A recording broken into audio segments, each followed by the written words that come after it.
The night was dark, and the wind carried whispers across the peaks of Olympus. Zeus, the king of gods, stood alone on a mountain ledge, his eyes fixed on the distant horizon, his hand resting on his thunderbolt. Then he heard it, a whisper, faint, ancient, terrifying. "The king will fall." Zeus turned sharply, his eyes blazing like white fire. "Who dares?" But there was no one there. Only the wind, only the storm, only the silence that followed, heavy and waiting. It began with a whisper, a prophecy spoken in the dark corners of the world, carried by a blind seer who had seen too much. The seer had spoken these words to Zeus himself. The king will fall by the hand of his own blood. Zeus had crushed titans. He had imprisoned monsters. He had shaped the very sky with his will. But a prophecy, that was different. A prophecy could not be struck down by lightning. So Zeus sat upon his golden throne and looked upon his children. Ares, Athena, Apollo, Heracles, Persephone. One of them? Or someone he had forgotten? He rose from his throne, his voice echoing through the empty hall.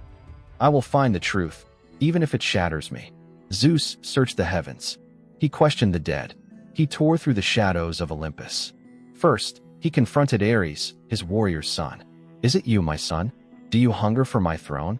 Ares stepped back, fury in his eyes, but also fear. "No, father. I am many things, but I am not a fool." Next, Zeus turned to Athena, his wisest child.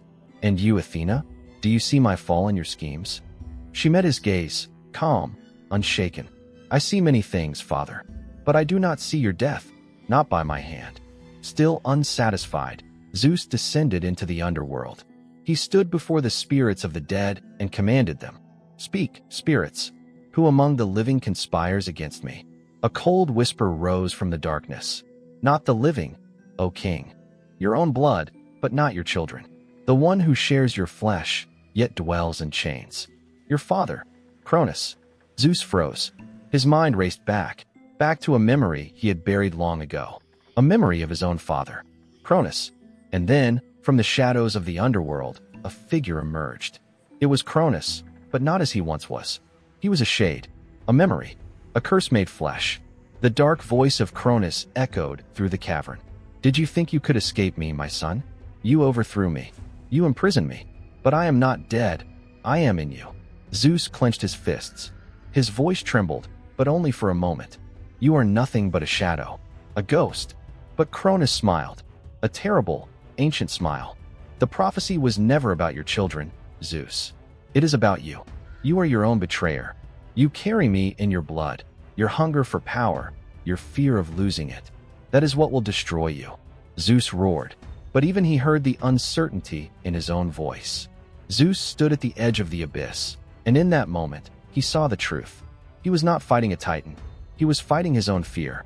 The prophecy was never a warning. It was a test, and he had been failing it. Cronus's voice echoed again. "Strike me down, and you strike yourself. Embrace me, and I consume you.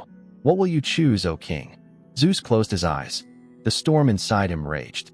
Then, slowly, he opened them, and they were calm. "I choose neither." His voice was steady now. "I choose to be greater than my fear. I choose to be more than my past." The shade of Cronus screamed and faded into nothing. The storm outside stopped. There was only silence. Zeus stood alone on the steps of his empty throne. The prophecy was broken, not by thunder, but by will. He spoke to himself, but his words carried the weight of eternity. "I came to the underworld searching for an enemy, a traitor, a conspirator, a threat from the living. But the spirits showed me something deeper. They showed me my own fear, the fear of becoming like my father. The fear that I, too, might fall to pride, to paranoia, to the hunger for power at any cost." He looked up at the sky that had always been his, and his voice grew steady and strong. The warning was never about Cronus rising again. It was about me, about whether I would let my past define me, whether I would repeat the mistakes of those who came before me, whether I would trust my children, my allies, and most of all, myself.